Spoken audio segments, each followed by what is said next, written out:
Hello everyone, welcome to my YouTube channel TSC the science classes. आज हम इस वीडियो में क्लास 8 साइंस का chapter number 8 cell structure and function के बारे में डिस्कस करेंगे।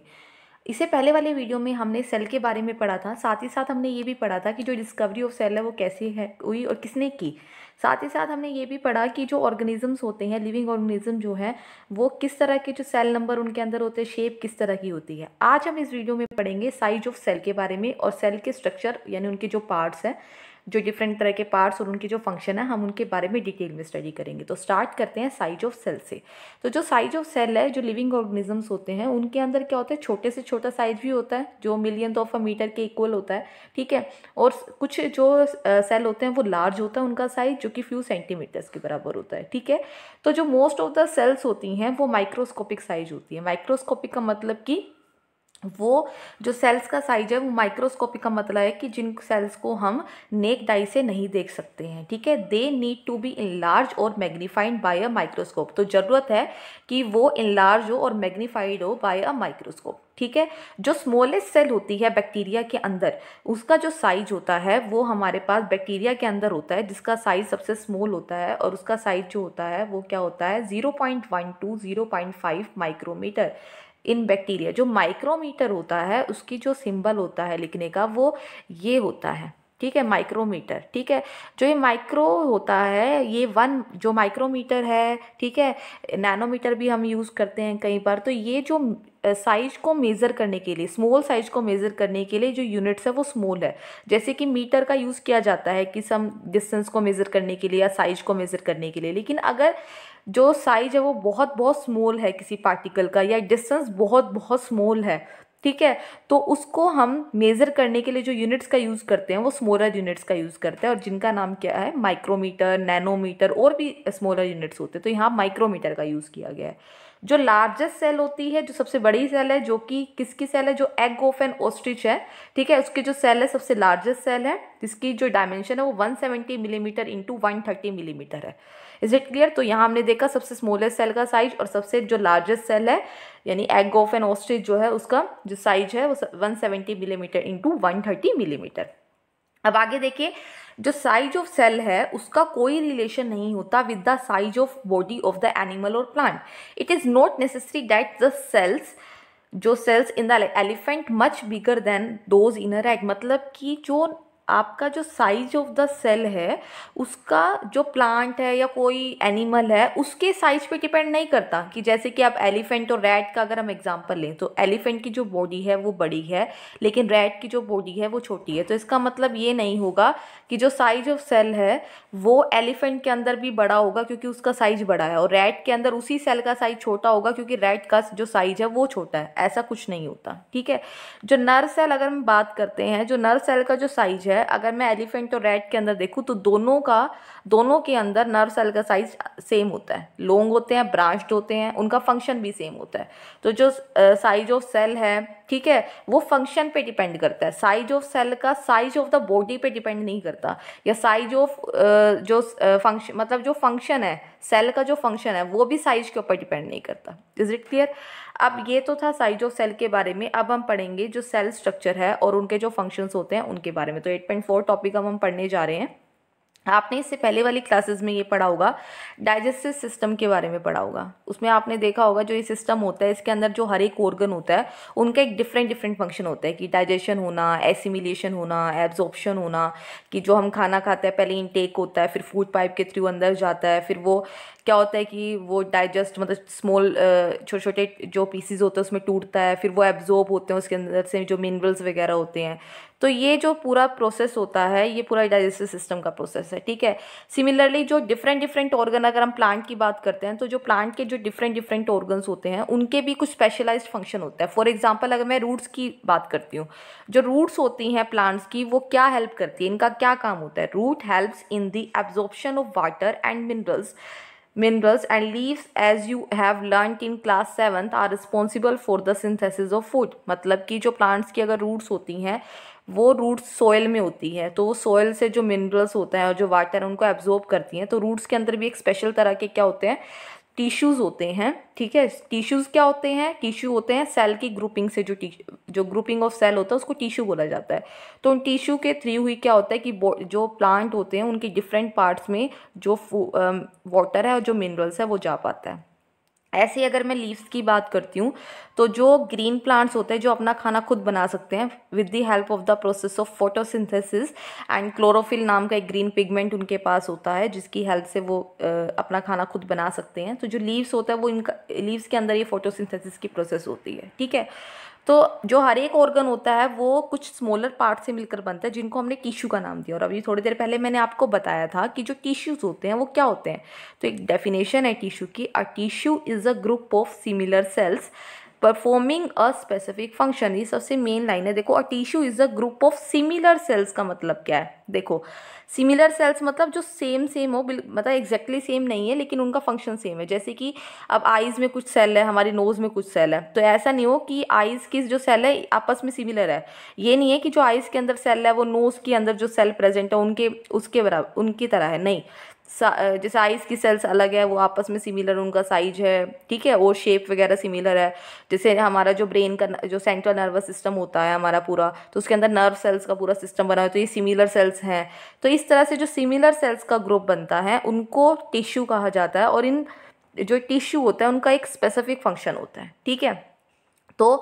तो मैंने इससे पहले वाली वीडियो में भी आपको बताया था कि सेल की ग्रुपिंग से क्या बनता है, हमारा टिश्यू बनता है, ठीक है। फिर टिश्यू की ग्रुपिंग करते हैं तो हमारा ऑर्गन बनता है, ठीक है। फिर ऑर्गन से ऑर्गन सिस्टम तैयार होता है और ऑर्गन सिस्टम से फिर एक पूरा का पूरा लिविंग ऑर्गेनिज्म तैयार होता है, ठीक है।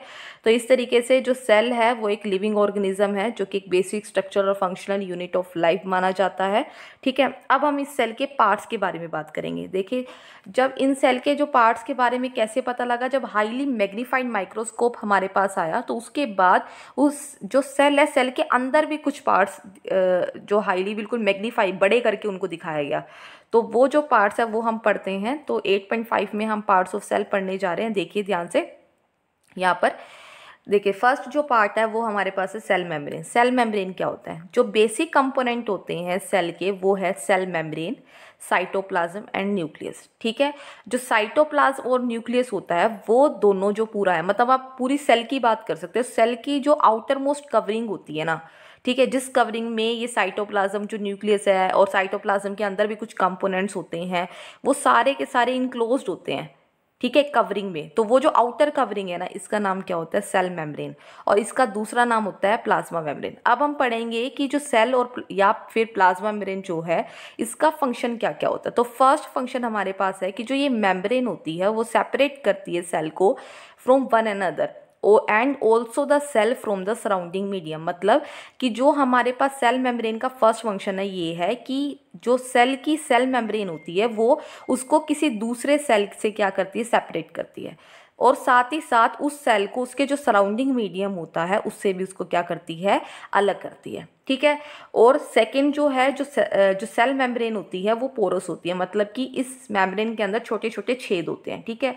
फिर अब इन छेद की हेल्प से, मतलब इनका काम क्या है, जो इसका सेकंड फंक्शन भी है सेल मेम्ब्रेन का, कि जो सब्सटेंसेस या मटेरियल सेल के अंदर जाना है या सेल के बाहर जो मटेरियल्स को जाना है वो सेल मेम्ब्रेन के थ्रू ही होता है। जो सेल मेम्ब्रेन के अंदर छोटे छोटे छेद हैं उन छेद के थ्रू ही ये सब्सटेंसेस की मूवमेंट होती है, बोथ इनवर्ड एंड आउटवर्ड।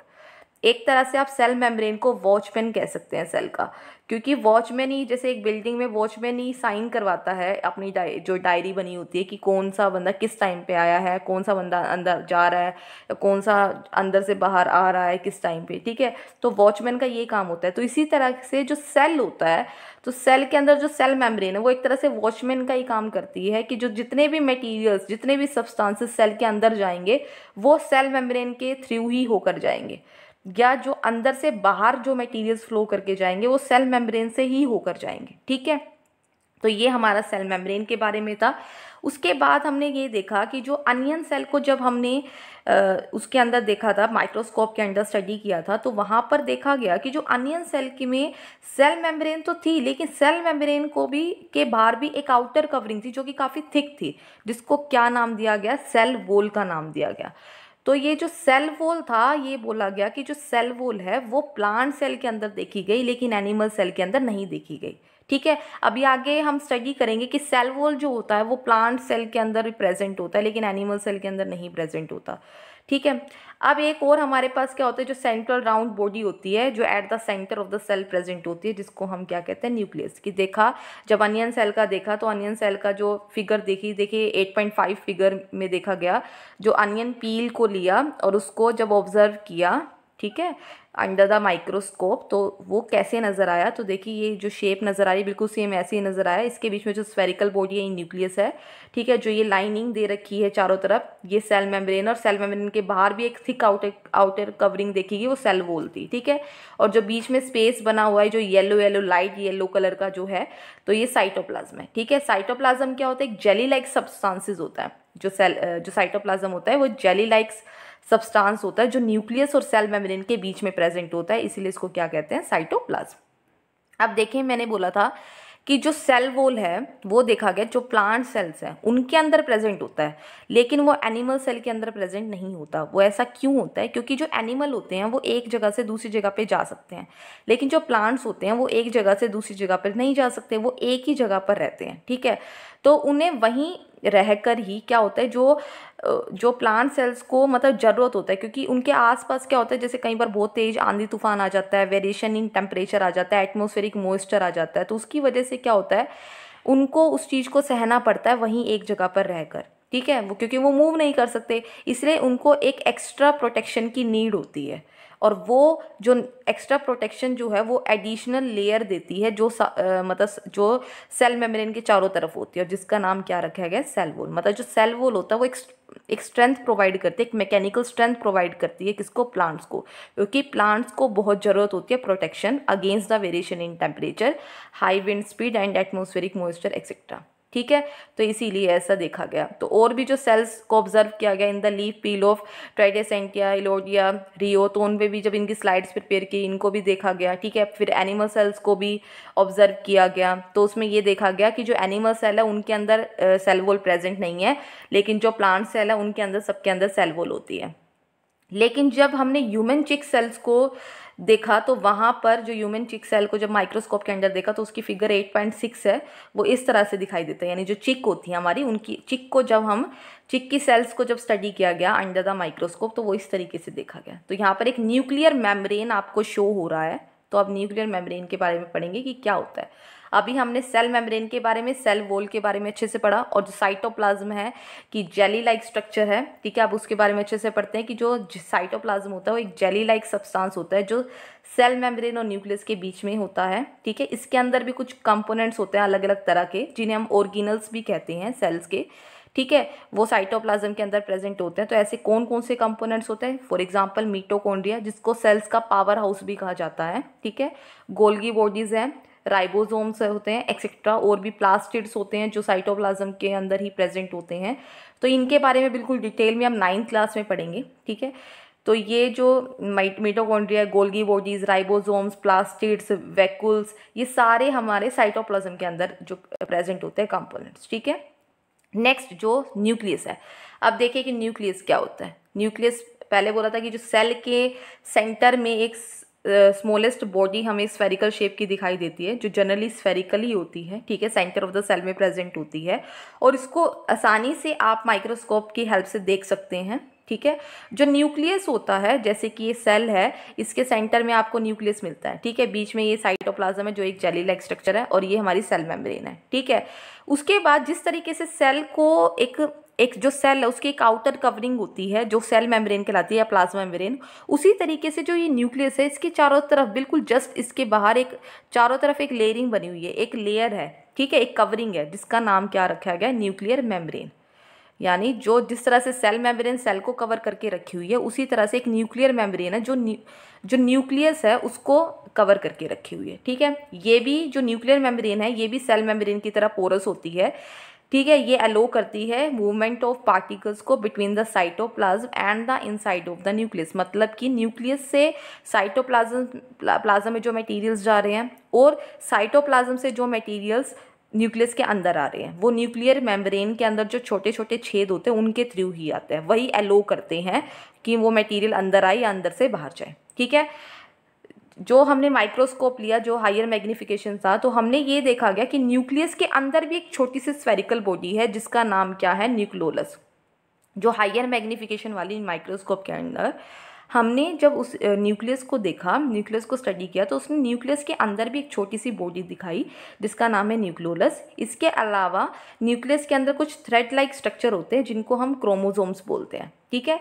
ये क्या कैरी करते हैं, ये जीन्स को कैरी करते हैं। अब ये क्या होते हैं, ठीक है, इसको अच्छे से पढ़ते हैं, इनका काम क्या होता है, ठीक है, इसको अच्छे से पढ़ते हैं। जो क्रोमोसोम्स होते हैं वो न्यूक्लियस के अंदर प्रेजेंट होते हैं और क्रोमोसोम्स कैरी करते हैं जीन्स को। जो ये जीन्स होते हैं ना, ये क्या होते हैं, ये हेल्प करते हैं transfer of character from the parents to the offspring. It is very important कि जो जीन्स होते हैं, जैसे पेरेंट्स से जब उनका बच्चा होता है, यानी ऑफस्प्रिंग उनका बच्चा बोला गया है, ठीक है, तो कई बार क्या होता है कि बच्चे के जो कुछ फेस या उनकी आईज़ उनके पेरेंट्स से मैच करती है। इसका मतलब वो क्यों मैच करते हैं, क्योंकि वहाँ से कुछ कैरेक्टर्स ट्रांसफ़र हुए हैं, पेरेंट्स से बच्चे में कुछ कैरेक्टर गए हैं, ठीक है। और वो कैरेक्टर का जो ट्रांसफ़र हुआ है वो किसकी हेल्प से गया, जीन्स की हेल्प से गया। मतलब क्रोमोसोम्स जाते हैं, उनके अंदर जीन्स होते हैं, वो जीन्स ही क्या करते हैं, हेल्प करते हैं for the transfer of character from the parents to the offspring, ठीक है।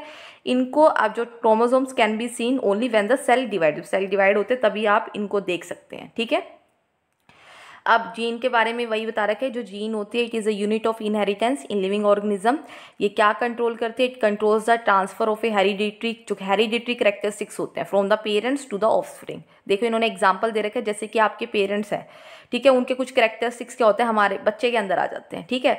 तो बच्चे के अंदर जो आते हैं कैरेक्टरिस्टिक्स, उन्हें बोलते हैं हेरिडिटरी कैरेक्टरिस्टिक्स, ठीक है। और वो किसकी हेल्प से आते हैं, जीन की हेल्प से। कुछ जीन्स आ जाते हैं, जैसे कि आपके फादर के अगर ब्राउन आइज है तो कई बार क्या होता है कि उनके जो आपकी भी ब्राउन आइज हो सकते हैं, या फिर आपकी मदर के अगर कर्ली हेयर है तो आपके भी कर्ली हेयर हो सकते हैं। तो ये कुछ कैरेक्टर्स आते हैं हमारे पेरेंट्स से हमारे अंदर, ठीक है, तो वो जीन्स की हेल्प से आते हैं, ठीक है। अब जो न्यूक्लियस होता है, अब इनका जो एक तो उसका रोल है इनहेरिटेंस में, ठीक है, कि जो इनहेरिटेंस में मतलब जो ट्रांसफर होता है कैरेक्टरिस्टिक्स, ठीक है, उसमें बहुत बड़ा रोल है। साथ ही साथ ये एक कंट्रोल सेंटर की तरह काम करता है, यानी सेल के अंदर जितनी भी एक्टिविटीज़ होती है ना, उसको कंट्रोल वही करता है न्यूक्लियस। एक तरह से आप न्यूक्लियस को सेल का ब्रेन भी कह सकते हैं, ठीक है। जिस तरह से हमारा ब्रेन होता है, उसी तरह से जो सेल का, अगर एक सेल की बात की जाए तो सेल का जो ब्रेन होता है वो न्यूक्लियस होता है, क्योंकि हमारी बॉडी के अंदर जितनी भी एक्टिविटी होती है वो हमारा ब्रेन जो होता है उसको कंट्रोल करके रखता है, सारी एक्टिविटीज़ को, ठीक है। उसी तरह जो सेल के अंदर जितनी भी एक्टिविटीज़ होती हैं वो न्यूक्लियस उसको कंट्रोल करता है, ठीक है। उसके बाद जो सेल होता है, उसका जो लिविंग, जितना भी लिविंग कंटेंट है, लिविंग सेल का जो एंटायर कंटेंट होता है, उसको हम क्या कहते हैं, प्रोटोप्लाज्म।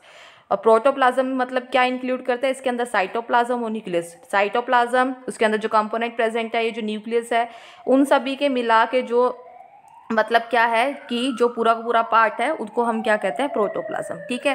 प्रोटोप्लाज्म को हम क्या कहते हैं, living substance of the cell भी कहा जाता है। जो प्रोटोप्लाज्म है उसको हम क्या कहेंगे, living substance of the cell, ठीक है। आगे नेक्स्ट देखिए, जो इन्होंने देखो ये दो तरह की कुछ डिफरेंट टाइप्स हैं, इनको ध्यान से देखना कि प्रोकैरियोटिक एंड यूकैरियोटिक सेल्स, दो तरह के। जिस तरह से हमने multi cellular and unicellular organism पढ़े हैं, उसी तरह से प्रोकैरियोटिक ऑर्गेनिजम्स भी होते हैं, यूकैरियोटिक ऑर्गेनिजम्स भी होते हैं, ठीक है। और जिनके अंदर सेल पाई जाते हैं तो वो प्रोकैरियोटिक सेल, और यूकैरियोटिक के अंदर यूकैरियोटिक्स जो होते हैं ऑर्गेनिजम्स, ठीक है, जो यूकैरियोटिक्स के कैटेगरी के अंडर आते हैं, तो उनके अंदर जो सेल्स होते हैं उनको यूकैरियोटिक सेल्स कहते हैं, ठीक है। अब ये क्या होता है, ध्यान से देखिए। जो प्रोकैरियोटिक होते हैं इनके अंदर क्या होता है कि ये वाले जो प्रोकैरियोटिक होते हैं इनके अंदर जो न्यूक्लियस होता है वो वेल ऑर्गेनाइज्ड नहीं होता, ठीक है। Like the multi cellular organism, जो उनके अंदर सेल्स होते हैं वेल ऑर्गेनाइज नहीं होता, ठीक है।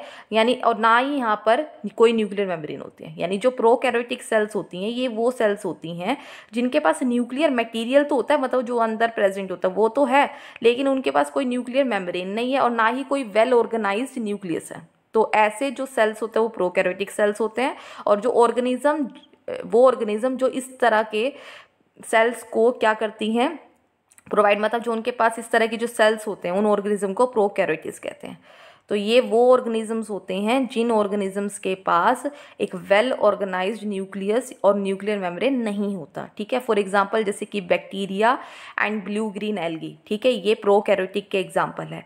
उसी तरीके से अगर हम एक यूकैरियोटिक की बात करते हैं तो जैसे कि अनियन सेल हो गया, चिक सेल हो गया, उनके पास एक वेल ऑर्गेनाइज्ड न्यूक्लियस है, साथ ही साथ उनकी एक न्यूक्लियर मेम्ब्रेन भी वहाँ प्रेजेंट है। तो ऐसे जो सेल्स होते हैं उनको यूकैरियोटिक सेल कहते हैं। और जो ऑर्गेनिज्म इस तरह की सेल्स को क्या करते हैं, मतलब कंसिस्ट करते हैं, उनके अंदर जितनी इस तरह की जो सेल्स होते हैं उनको यूकैरियोटिक्स कहते हैं।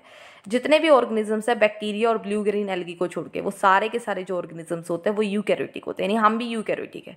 लेकिन कुछ बैक्टीरिया या कुछ ब्लू ग्रीन एल्गी होते हैं जो प्रोकैरियोटिक होते हैं, जिनके अंदर एक वेल ऑर्गेनाइज्ड न्यूक्लियस नहीं होता, ना ही उनके पास कोई न्यूक्लियर मेम्ब्रेन होती है, लेकिन एक न्यूक्लियर मटेरियल जो होता है वो है, ठीक है, जो अंदर मटेरियल होता है वो होते हैं, ठीक है। आगे हमारे पास एक अनदर मतलब हमारा कंपोनेंट है जो साइटोप्लाज्म के अंदर प्रेजेंट होता है, वो होता है वैक्यूल, ठीक है। जो वैक्यूल होता है वो क्या होता है, ये साइटोप्लाज्म के अंदर ब्लैंक लुकिंग कुछ स्ट्रक्चर दिखाई देते हैं, ठीक है, जो कि जब इसको स्टडी किया गया अच्छे से माइक्रोस्कोप के अंदर, जब इनको स्टडी किया गया, सेल को स्टडी कर रहे थे, तो उन्होंने देखा कि जो वैक्यूल्स जो हैं वो दोनों के अंदर प्रेजेंट होते हैं, प्लांट सेल के अंदर भी होते हैं, एनिमल सेल के अंदर भी। एनिमल सेल मतलब कि इसमें ह्यूमन बींग्स के अंदर जो सेल्स प्रेजेंट है वो भी है, वो भी इंक्लूडेड है, ठीक है। तो जो प्लांट सेल्स के अंदर देखे गए कि वैक्यूल्स जो थे वो प्रेजेंट थे, लेकिन उनका साइज लार्ज था, मतलब लार्ज वैक्यूल्स जो देखे गए प्लांट सेल के अंदर। लेकिन जब एनिमल सेल्स के अंदर वैक्यूल्स को देखा गया तो उनका जो साइज था अगर प्लांट सेल से कंपेयर किया जाए तो काफ़ी ज़्यादा स्मॉल था, ठीक है। प्रेजेंट दोनों के अंदर है, लेकिन साइज प्लांट सेल के अंदर ज़्यादा है वैक्यूल्स का एज कम्पेयर टू अगर हम क्या बात करें, एनिमल सेल की बात करते हैं, ठीक है। नेक्स्ट जो कंपोनेंट है साइटोप्लाज्म के अंदर जो प्रेजेंट होता है वो प्लास्टिड्स होते हैं, ठीक है। जो प्लास्टिड्स होते हैं वो क्या होते हैं, देखो जो साइटोप्लाज्म होता है उनके अंदर कुछ छोटी छोटी आपको कलर बॉडीज नजर आती हैं अगर आप माइक्रोस्कोप के अंदर देखते हैं तो, ठीक है। जैसे उन्होंने टेरेसेंटिया लीव देखा, उसका जब स्टडी किया था सबसे पहले, तो वहाँ पर उसने साइटोप्लाज्म के अंदर कुछ कलर्ड बॉडी देखी गई, ठीक है। तो उन कलर्ड बॉडी का नाम ही क्या रखा गया, प्लास्टिड रखा गया, ठीक है। जो प्लास्टिड्स होते हैं वो डिफरेंट डिफरेंट कलर के होते हैं। बेसिकली थ्री टाइप्स के होते हैं प्लास्टिड्स, ठीक है। एक होता है क्रोमोप्लास्ट, एक होता है क्लोरोप्लास्ट और एक होता है ल्यूकोप्लास्ट। जो क्लोरोप्लास्ट होता है ये वो होता है जिसके अंदर ये जिनके अंदर एक ग्रीन पिगमेंट होता है जिसका नाम होता है क्लोरोफिल, ठीक है। तो जिन प्लास्टिड्स के अंदर ग्रीन कलर का पिगमेंट क्लोरोफिल प्रेजेंट होता है उनको बोलते हैं क्लोरोप्लास्ट, ठीक है। यानी ग्रीन कलर प्लास्टिड्स को क्लोरोप्लास्ट कहते हैं, ठीक है, जिसके अंदर क्लोरोफिल होता है, जिसकी हेल्प से ही जो ग्रीन प्लांट्स होते हैं वो अपना खाना खुद बना सकते हैं, ठीक है। ये सभी प्लांट्स के अंदर नहीं प्रेजेंट होता, ग्रीन प्लांट्स के अंदर होता है, ठीक है।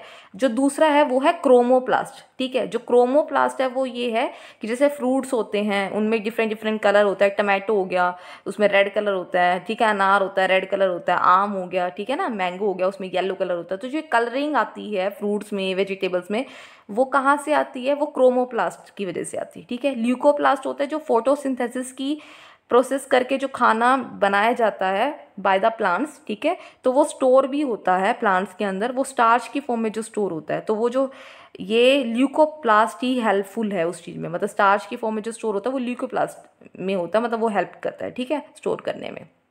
तो ये तीन तरह के प्लास्टिड्स हैं, ये सिर्फ प्लांट्स के अंदर प्रेजेंट होते हैं, एनिमल सेल के अंदर प्लास्टिड्स प्रेजेंट नहीं होते।